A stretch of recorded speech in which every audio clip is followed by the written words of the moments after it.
Hello guys, मी प्रगती. काही दिवसांपूर्वी मी इंस्टाग्रामवरती एक रील शेअर केली होती की मी माझा आय टीमधला करिअर जर्नीचा जो प्रवास असेल तो तुमच्या सर्वांसोबत शेअर करणार होते. आणि फायनली आज मी तो शेअर करते की एक प्रश्न असतो जेव्हा आपण आय टीमध्ये आपलं करिअर रिस्टार्ट करत असतो, तेव्हा ॲज अ फ्रेशर म्हणून आपल्याला सगळ्या गोष्टींबद्दल नॉलेज नसतं की कुठून एक्झॅक्टली आपण आपल्या करिअरची सुरुवात करायची. आणि ह्याच ज्या काही गोष्टी, जे काही वेगवेगळे अनुभव मी अनुभवले ते नक्कीच मी तुमच्यासोबत शेअर करेन. एक बिगिनर टू प्रोफेशनल आणि स्टार्टअप टू एम एन सीमधला प्रवास असेल आणि ड्युरिंग लेस टाईममध्ये एक बिग अचिव्हमेंट करणं एक खरंच म्हणजे वेगळा काही अनुभव असतं आणि इट विल बी डिफिकल्ट, आणि ते आपल्यासाठी थोडंसं डिफिकल्ट असतं. आणि हाच तो प्रवास होता माझ्यासाठी. माझे जे काही अनुभव असतील ह्या जर्नीमधले ते मी तुमच्यासोबत शेअर करणार आहे. ॲज अ फ्रेशर म्हणून मी जेव्हा पास आऊट होऊन बाहेर पडले त्यावेळी पहिला प्रश्न होता की कोणत्या कंपन्यांसाठी अप्लाय करायचं. कारण जेव्हा आपण आपलं टेक्निकल बॅकग्राऊंड पाहता, कॉलेजमध्ये जे केलेले प्रोजेक्ट्स असतील, कॉलेजमध्ये ज्या गोष्टी आपण लर्न केल्या, आणि जेव्हा इंडस्ट्रीमध्ये आय टीमध्ये वर्क करताना जे काही वर्क कल्चर असतं ह्याच्यामध्ये खूप सारा गॅप आहे आणि हे खूप वेगळं आहे. ह्या दोन्हीमधला डिफरन्स जेव्हा बाहेर पडतो ॲज अ फ्रेशर म्हणून आपण कंपन्यांसाठी अप्रोच करतो त्यावेळी आपले ॲप्टिट्यूड चांगलं असणं गरजेचं असतं. दुसरी गोष्ट टेक्निकल स्किल्स, आणि थर्ड इज कम्युनिकेशन स्किल. आणि ते पाहता ह्या कोणत्याच गोष्टीमध्ये मी एवढी प्रिपेअर नव्हते आणि त्या गोष्टी एवढ्या काही स्ट्रॉंग नव्हत्या, आणि एवढं टेक्निकल बॅकग्राऊंड पण खूप काही असं चांगलं नव्हतं की कॅम्पसमधून प्लेस होण्यासाठी. त्यानंतर मी जेव्हा फ्रेशर म्हणून बाहेर पडले तेव्हा मी हैदराबादमध्ये काही दिवस ट्रेनिंग घेतलं आणि मी ठरवलं की ॲज अ .NET डेव्हलपर म्हणून आपण आपल्या करिअरला सुरुवात करायची.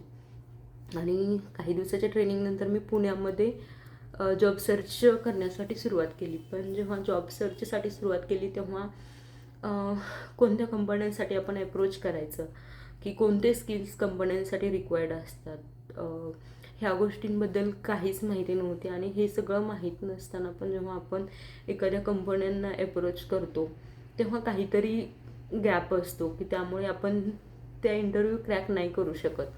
आणि पुणं पण माझ्यासाठी नवीन होतं.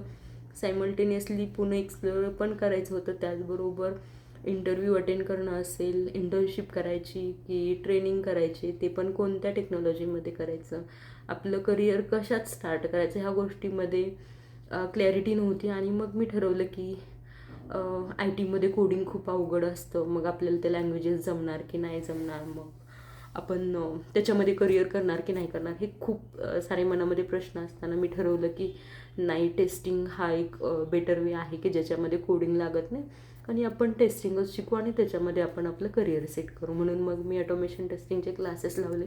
त्याच्यामध्ये पण जावाचा पार्ट होता, कोडिंग हे इम्पॉर्टंट होतंच.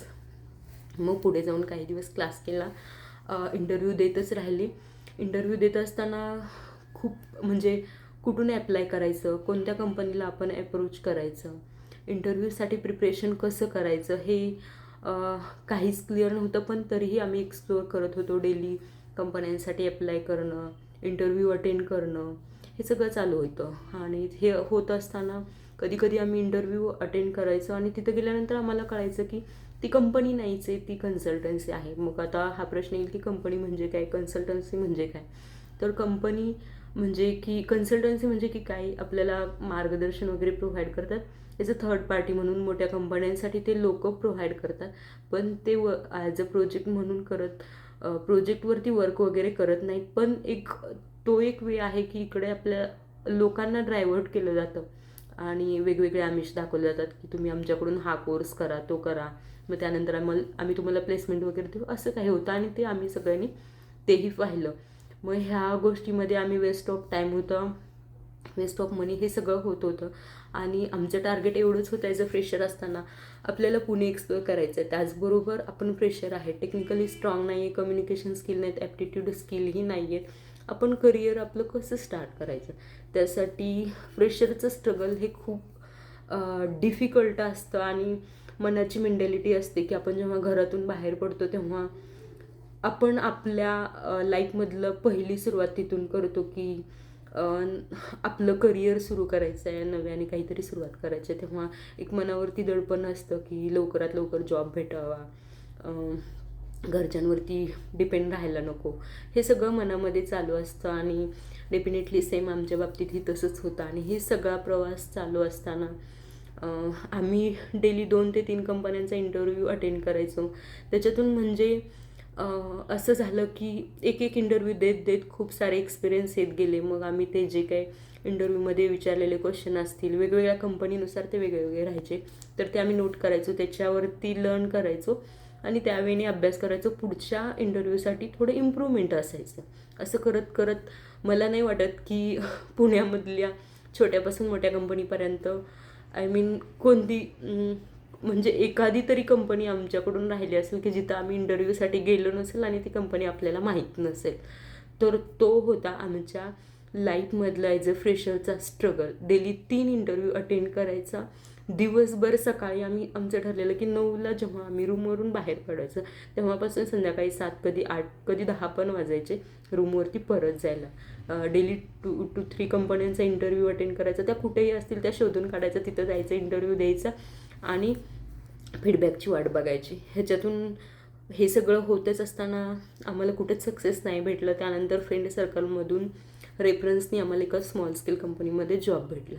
आणि जॉब भेटल्यानंतर तिथंही आमच्यासाठी सगळ्या गोष्टी नवीन होत्या, पण त्यांनी आम्हाला अपॉर्च्युनिटी दिली की तुम्ही फ्रेशर आहेत, लर्न करा, इम्प्लिमेंट करा आणि शिकून सगळं डेव्हलप करा. तर त्या गोष्टीमधून आम्ही खूप शिकत गेलो. आणि नाही का, जेव्हा आपण आपल्या करिअरची सुरुवात MNC पासून करण्यापेक्षा जर तुम्ही तुमची या करिअरची सुरुवात IT मधली जर एका स्टार्टअपपासून किंवा स्मॉल स्केल कंपनीपासून केलं तर डेफिनेटली हे तुमच्यासाठी ह्यूज अपॉर्च्युनिटी म्हणू शकतो किंवा बेनिफिट असू शकतं, की जेणेकरून आपलं माइंडसेट असं होतं की एखादी गोष्ट येत नसेल तर त्यासाठी गुगल करायचं, त्यानंतर ते इम्प्लिमेंट कसं करायचं, आणि हे सगळं आपण स्वतः शिकतो आणि त्या गोष्टी इम्प्लिमेंट करतो. आणि आपलं पूर्ण माइंड त्यावेळी म्हणजे वर्क करतं.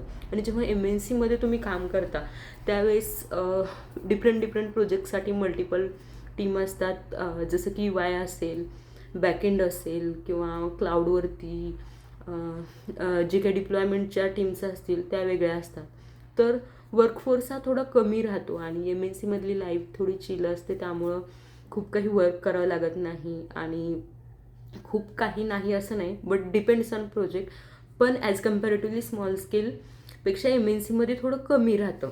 आणि हा जो अनुभव असेल तेव्हा आपली माइंडसेट त्याच वेळी जाते की बाबा सॅलरी येते, सॅटर्डे संडे हॉलिडे असतो, बस चिल लाईफ जगायची. आणि त्यावेळी आपलं माइंड डायवर्ट होतं आणि मग आपण पुढं आपली मेंटॅलिटी अशी बनते की काही नवीन अपॉर्च्युनिटी आल्या किंवा त्यासाठी नवीन टेक्नॉलॉजीवरती वर्क करायला लागलं तर आपण ते इझिली नाही करू शकत, कारण आपली मेंटॅलिटी ही पूर्णपणे डायवर्ट झालेली असते की आपल्याला त्या गोष्टीमध्ये एवढा इंटरेस्ट नसतो की शिकायचं हे, कारण आपलं माइंडसेट असतं की आपण सेट झालं एका MNCमध्ये काम करते. पण जेव्हा आपण स्मॉल स्केलमध्ये असतो तेव्हा त्या लोकांचा विचार असतो की मला एक MNCमध्ये काम करायचं, त्यावेळी मला नवीन गोष्टी एक्सप्लोअर करायच्या आहेत, नवीन गोष्टी शिकायच्या आहेत. आणि त्यावेळी आपण आपलं माइंडसेट बदलत जातो, नवीन गोष्टी लवकर शिकत जातो आणि आपण आपलं करिअर सेट करतो. आणि सेम गोष्ट माझ्या करिअर जर्नीमध्ये झाली. मी माझ्या करिअर जर्नीमध्ये 4 to 5 कंपनी चेंज केल्या ड्युरिंग 5 years आणि खूप कमी टाईम स्पॅनमध्ये मल्टिपल कंपनीमध्ये काम केलं. आणि तो एक अनुभव खरंच म्हणजे माझ्यासाठी खूप डिफरंट होता आणि खरंच चांगला एक्सपिरियन्स होता. कारण जेव्हा मल्टिपल टीमसोबत, मल्टिपल कंपनीसोबत, मल्टिपल लँग्वेजेसवरती काम करणं एक खरंच म्हणजे बेटर अपॉर्च्युनिटी असते. आणि तो अनुभव माझ्यासाठी खरंच एक खूप चांगला होता आणि त्या अनुभवाने मला खूप काही शिकवून दिलं. आणि एक दिवस असा होता की आपण म्हणतो ना की जर आपल्याकडे एक्सपिरियन्स कमी आहे, माझा करिअर गॅप आहे, तर मग मी नंतर माझं करिअर रिस्टार्ट कसं करू, मला कंपनी घेणार का, हे सगळे मनामध्ये प्रश्न असतात. तर मला नक्की सांगायला आवडेल की माझ्या करिअरमध्ये मीही करिअर गॅप घेतला आणि after that me Infosys start केली. ती माझी पहिली MNC होती आणि तेव्हा मी सेल्फ लर्न करूनच मी MNCमध्ये स्विच केलं आफ्टर 2.5 yearsच्या करिअर गॅपनंतर. तर त्यासाठी मी काही टेक्नॉलॉजी शिकले, सेल्फ लर्निंग केलं, ते इम्प्लिमेंटेशन करायचं, हे सगळं माझं चालूच होतं. आणि हे करून मी इन्फोसिसमध्ये जॉईन केलं. आणि बऱ्याच लोकांचा प्रश्न असा असतो की आता मी करिअर गॅप घेतला आहे आणि मला आता परत करिअर रिस्टार्ट करायचं आहे. काही लोक असतात की नॉन टेक्निकल बॅकग्राऊंडमधून असतात, त्यांना टेक्निकलमध्ये स्विच मारायचं असतं. पण मोस्ट ऑफ आपण बघू शकतो की मोस्टली आता मार्केटमध्ये खूप साऱ्या लेटेस्ट किंवा ट्रेंडिंग टेक्नॉलॉजी आल्या आहेत, जसं की AI असेल, डेटा सायंटिस्ट असेल. तर तुम्ही पाहू शकता की जे काही नॉर्मल BSc वगैरे BSc ग्रॅज्युएट वगैरे झालेले लोक पण डेटा सायन्स असेल किंवा डेटा ॲनालिटिक्स असेल, जिकडे म्हणजे त्या लोकांना खूप अप्रोच केलं जातं. कारण असं नाही की तुम्ही इंजिनिअरिंग करूनच ह्याच्यामध्ये करिअर तुमचं करू शकता. तर तसं काहीच नाही. आणि असं काही लोकांचं असं असतं की आपण ग्रॅज्युएट केले, BE झालं, आता ME करावं किंवा MTech किंवा बाकी MBA वगैरे.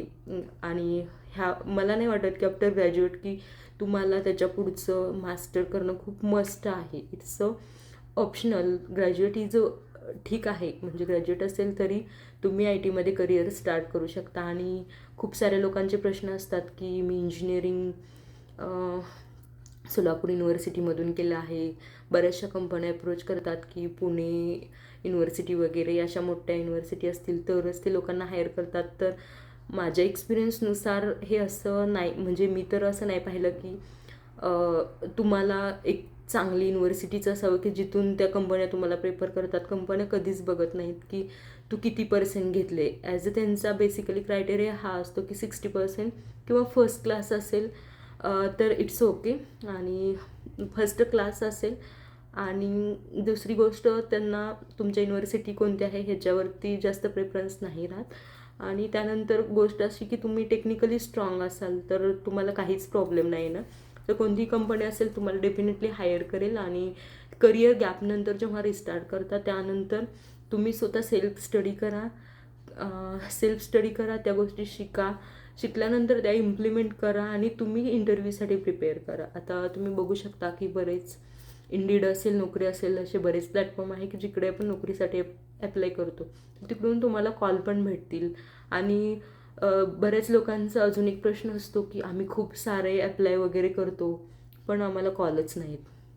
फर्स्ट रिझन आहे की तुमची profile up to date updated नसते, जी की नोकरीला आपण प्रोफाईल बनवते ती. दुसरी गोष्ट, तुमचा रिझ्युमे हा प्रॉपर स्टँडर्ड फॉर्मॅटमध्ये नसतो आणि त्यामुळे तुम्हाला कॉल येत नाहीत. आणि पहिले 15 दिवस जेव्हा तुम्ही नोकरीवरती ॲक्टिवली लुकिंग फॉर जॉब करता त्यावेळी फर्स्ट वीक तरी तुम्हाला जॉबसाठी म्हणजे व्हेरी लेस अपॉर्च्युनिटी असते. आणि जेव्हा आपण अप्लाय करतो तेव्हा फर्स्ट वीक तरी आपल्याला कॉल्स वगैरे येत नाही आहेत. आणि मग त्यानंतर तुम्हाला कॉल्स यायला सुरुवात होते. पण म्हणजे माझं एक्सपिरियन्स असा आहे की जेव्हा तुम्ही अप्लाय करता, मी जेव्हा माझ्या एक्सपिरियन्सनुसार पाहते तर मी डेली ॲटलिस्ट जेव्हा आपण जनरली नोकरी पोर्टलवरती जेव्हा नवीन अपॉर्च्युनिटी वगैरे सर्च करतात त्यावेळी जस्ट सर्च करता करता ते आपल्याला रिकमेंड करतात. आपल्या टेक्नॉलॉजीनुसार कंपनीज जे काही आपण फिल्टर सेट केले त्यानुसार आपल्याला अपॉर्च्युनिटी येतात.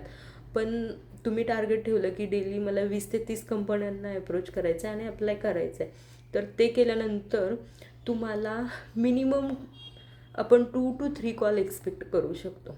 कारण कॉम्पिटिशन पण तेवढी आहे.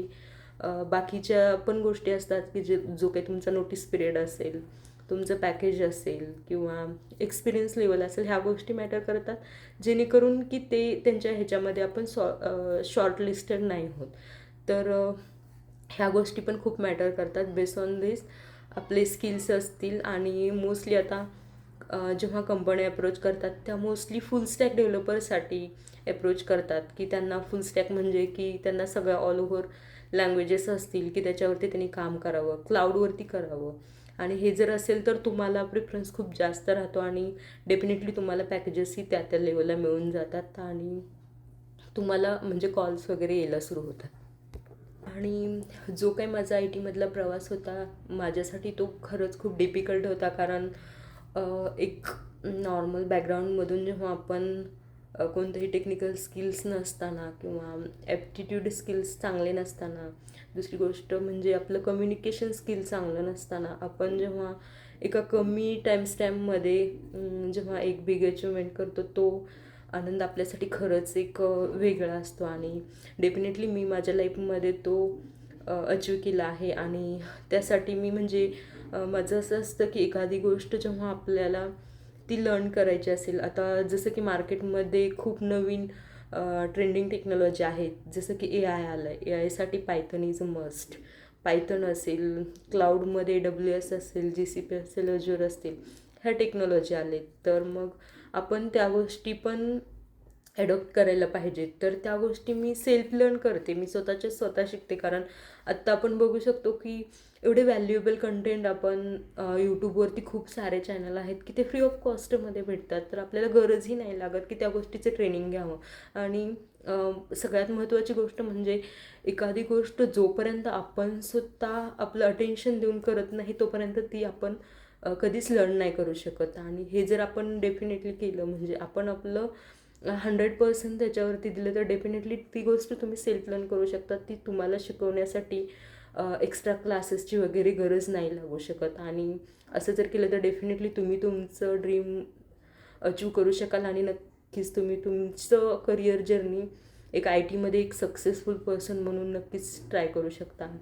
आणि थँक्यू फॉर दिस. आणि म्हणजे जर तुम्हाला म्हणजे ह्या करिअर जर्नीमध्ये, IT च्या करिअर जर्नीमध्ये तुम्हाला जर वाटत असेल की मी नेक्स्ट व्हिडिओ कोणत्या टॉपिकवरती घेऊन यावा, तर प्लीज मला DM करा किंवा कमेंट करा टॉपिक नेम. त्याच्यानुसार मी नेक्स्ट व्हिडिओ अपलोड करेल. थँक्यू.